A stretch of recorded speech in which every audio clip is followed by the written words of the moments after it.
Welcome to my channel. Finally मैले चाहिँ YouTube च्यानलमा भिडियोहरू अपलोड गर्न थालिसकेको छु, भ्लगहरू बनाउन थालिसकेको छु। गाइस तपाईहरु कोही पनि फर्स्ट टाइम मेरो युट्युब च्यानलमा हुनुहुन्छ भने प्लिज सब्स्क्राइब गरिदिनु होला अनि लाइक शेयर सब्स्क्राइब गरिदिनु होला है। आज चाहिँ के छ भनेपछि हाम्रो स्पेशल त्यस्तो केही पनि छैन। म भर्खर कामबाट आएको हो। कामबाट आउँदाखेरि चाहिँ भाउजूले ल आज चाहिँ रेडी हो, घुम्न जानुपर्छ, भ्लग बनाउनुपर्छ भनेर भन्नुभयो। म पनि एकदमै एक्साइटेड भएको छु है। अनि अब चाहिँ भर्खर आए कामबाट, फ्रेस भए, हात मुख धोएँ, नुहाई धुवाई गरेँ। अब चाहिँ भोक लाग्यो, खाना पनि पर्यो है। अब के पकाउने भनेर हेरेको त रामेन रहेछ। अब रामेन पकाउनु पर्छ टक्क लगाएर है। अब चाहिँ मेरो रामेन पनि रेडी भइसकेको छ। पेट त भरियो है, अब जानलाई रेडी पनि हुनु पर्यो है। ओके गाइस,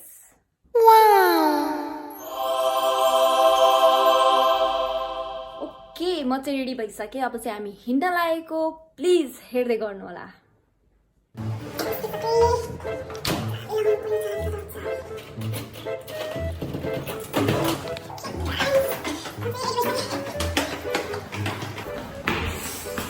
खुट्टामा चोट लागेर घुम्न जाने बेला घुम्न जाने भनेपछि त खुट्टाको चोट पनि देखिँदैन। उता हुनुहुन्छ। Hello guys,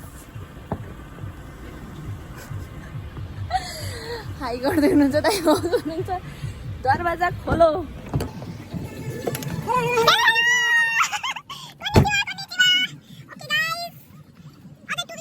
Okay. दाइ मलाई यो चलाउन सिका, मलाई त ओनै गर्न आएन भने अरू त म कहाँ जाइबाट के सिक्दियो, म केही हुने जस्तो छैन मेरो हातबाट। गाना फेरि दाइकोमा एकदम दामी दामी बज्छ नि गाइस। त फेरि उतै के अरे बाटोमा छु, हिँड्दै हिँड्दै 20 मिनट लाग्छ नाकाजीमा पुग्न भन्छ त।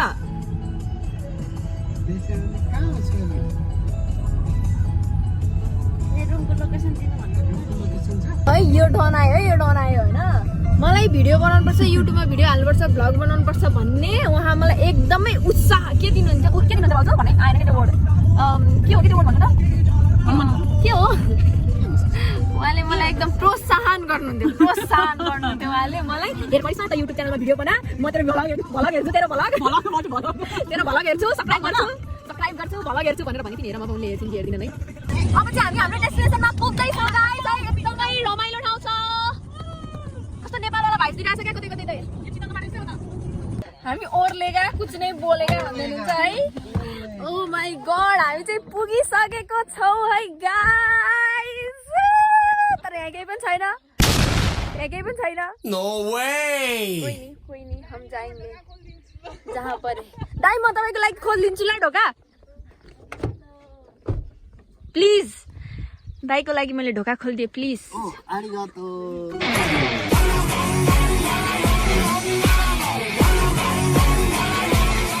किसने टच किया रे भन्नु न दाइ। खै भाउजू, खै दाइसँग उभिन् त। हेर्नु है जोडी त फेरि भङ्दिन होला हो, भङ्दिन होला हो। सोयल गलनु छ नि त, सोयल गलनु छ नि त। रति भएन कति राम्रो देखिन्छन् के मलाई त है। रबने दिदी गाना गाई, रबने बना दी जोडी, रबने बना दी जोडी। यो पल्सा पल्सा। ओ माय गॉड हेर। ओहो बुट पाइन जुत्ता पनि मलाई दामी लाग्यो दाइको ब्रेकको। दाइ त खतै हो, म त फ्यान भयो, फ्यान गर्नु भयो, फ्यान थियो यार गाइस है। एकदमै राम्रो ठाउँ छ के। चस्मा खोइ दिदी, चस्मै ल्याएन नि त दाइ। चस्मा बिना त के आउनु हो। अब मलाई पो पठाउनु ल। हिँड्नु म पनि आइरहेको छु, चिन्ता नलिनु न। चस्मा बिर्स्यो गाइस होइन। चस्मा बिना बाँच्न गाह्रो छ, चस्मा बिना बाँच्न धेरै गाह्रो छ। ल चस्मा पनि निकालिदिनु, भेटै बोकेर ब्यागै बोक्नु है। नै बोकौँ न भाउजू, खाइ मेरो पनि बनाइदिनु त भिडियो। इधर मलाई पनि देखाउनु न फुल। औला औला पछाडि मान्छे, पछाडि मान्छे। दाइ म कति ठुलो स्टार हो भन्ने कुरा म तपाईँलाई भनौँ। ऊ हेर्नु मेरो फ्यानहरू। उता हेर्नु चाहिँ गाइस मेरो फ्यानहरू।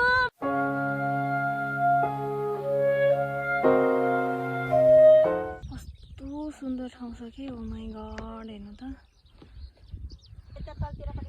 उता चाहिँ समुद्र छ कि उता चाहिँ समुद्र छ है अहिले त्यहाँ पनि जाने भनेको यता चाहिँ यो समुद्रको थोरै पानी हो कि खोला हो खै के समुद्र जस्तै छ देखिँदाखेरि चाहिँ थाहा छैन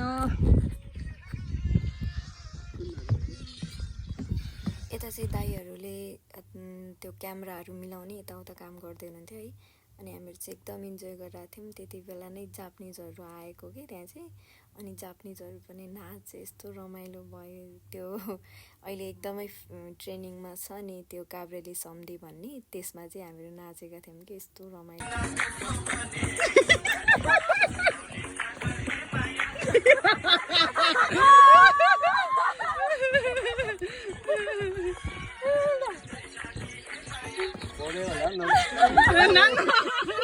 जापानिजहरू चाहिँ एकदमै काइन्ड हुन्छ भन्छन् कि मलाई चाहिँ त्यस्तो धेरै थाहा छैन तिनीहरू चाहिँ एकदमै राम्रो थियो कि कस्तो हाम्रो नाचिरहेको देखेर हेरिरहेको थियो अनि हामीले चाहिँ ल आउनुहोस् न तपाईँहरू पनि नाच्नुहोस् भनेर भन्दा अनि उनीहरू आएर चाहिँ नाचेको थियो कि हामीहरूसँगै कस्तो रमाइलो एउटा त यो ठाउँ राम्रो भएर पनि होला होइन कस्तो आनन्द आइरहेको थियो कि त्यो भ्यू हेर्दाखेरि मतलब म त फर्स्ट टाइम हो समुद्र गएको होइन नजिकबाट नहेरे पनि टाढैबाट हेर्दाखेरि पनि एकदमै यति राम्रो लागिरहेको थियो नि त्यो सनसेट त्यो पानीमा पनि देखिरहेको थियो होइन अनि त्यो माथि पनि देखिरहेको थियो कि कति रमाइलो अनि हाम्रो उहाँ दाइ चाहिँ मलाई कस्तो पल्सा जस्तै लाग्छ के भाउजूले पनि भन्नुहुन्छ पल्सा जस्तै भनेर अनि चाहिँ दाइलाई पल्सा पल्सा भन्दै जिस्काइरहेको थियौँ कि पल्सा पो रहेछ त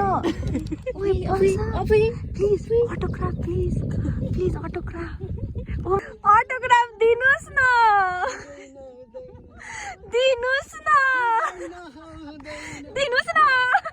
हेर न भाउ बढेको नेपाली कलाकारको के गर्नु हजुर नेपाली कलाकारको भाउ बढेर टडङ टडङ दिदीले चाहिँ पछाडिबाट मेरो फोटो खिच्दैन भनेर बोलाइरहेको थियो कि अनि हामीले चाहिँ त्यही फोटो खिच्दाखेरि अब भाउसँग पनि कमेडी भिडियो बनाउनु पर्यो भनेर कमेडी भिडियो बनाएको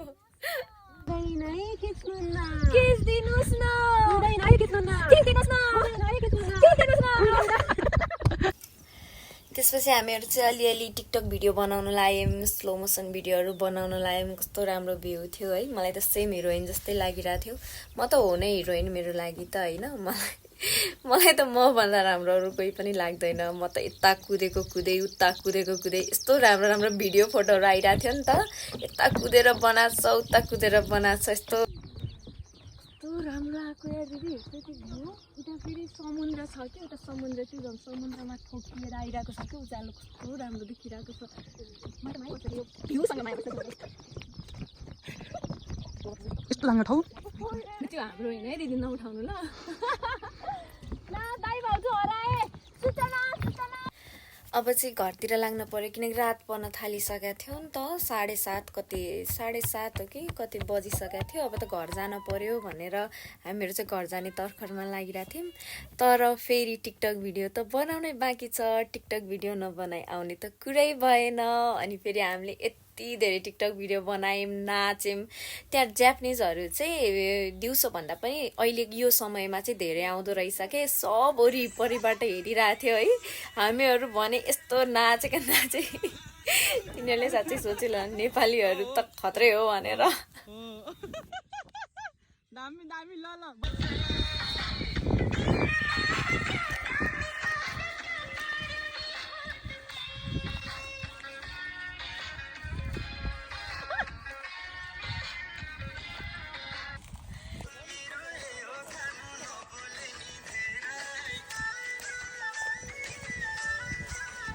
अब चाहिँ हामी लास्टतिर आइसकेका छौँ है उता भिडियो बनाइराख्नु भयो फोटो खिचिराख्नु भयो एकदमै रमाइलो भयो यति नाचेसम्म आज हामी भिडियोमा हेर्न सक्नुहुन्छ है टिकटक पनि बनायौँ यति नाचेका छौँ हामी यति उफ्रेका छौँ यहाँ सबै जापानिजहरू हेरिराख्नु भएको थियो कि ल अब चाहिँ फोन डेड हुन लागिसकेको छ अब हामी घर जान रेडी भइसकेका छौँ होइन अब सिधै घर गएर घर पुग्यो भन्ने भिडियो हुन्छ okay guys by by okay guys आजलाई चाहिँ यति नै है आज अलिक ढिलो भयो कि अहिले 10:30 पनि भइसक्यो है आउँदाखेरि ढिलो भयो मेरो त है त्यो झुसिलकिराको त्यो झुस हुन्छ नि त्यो आँखामा परेर कस्तो गाह्रो भएको होइन अनि यहाँ पुरै त्यो दानाहरू आएर कि बाटोमा त मलाई त कस्तो गाह्रो भइरहेको थियो है जति रमाइलो गऱ्यो त्यति केही न केही भइहाल्छ कि पुरै यहाँ हेर्नु है कस्तो भएको छ कि यहाँ पुरै एलर्जी भन्ने कि खै के भन्ने देखिराखेन क्या होइन तर पुरै एलर्जी आएको कि त्यो आज त्यो रामेन खाएको थियो नि दिउँसोतिर होइन त्यसमा चाहिँ एबी मिसाएको थियो कि एबी भनेको त्यो झिङ्गे माछालाई भन्छ होइन जापानमा चाहिँ त्यो खाएको थियो अनि त्यसले गर्दाखेरि चाहिँ मलाई एलर्जी पनि भयो यति हो थ्याङ्क यू गाइज पुरा भिडियो हेरिदिनु भएकोमा धेरै धेरै धन्यवाद अगाडिको दिनहरूमा पनि म यस्तो यस्तो भिडियोहरू ल्याउने छु रमाइलो रमाइलो भिडियोहरू होइन तपाईहरु हेर्दै गर्नु होला यो मेरो च्यानललाई सब्स्क्राइब गरिदिनु होला शेयर गरिदिनु होला ओके गाइज र कस्तो लाग्यो मेरो ब्लग कमेन्ट गरिदिनु होला हैन ओके थ्यांक यू गाइज आजलाई यति नै गुड नाइट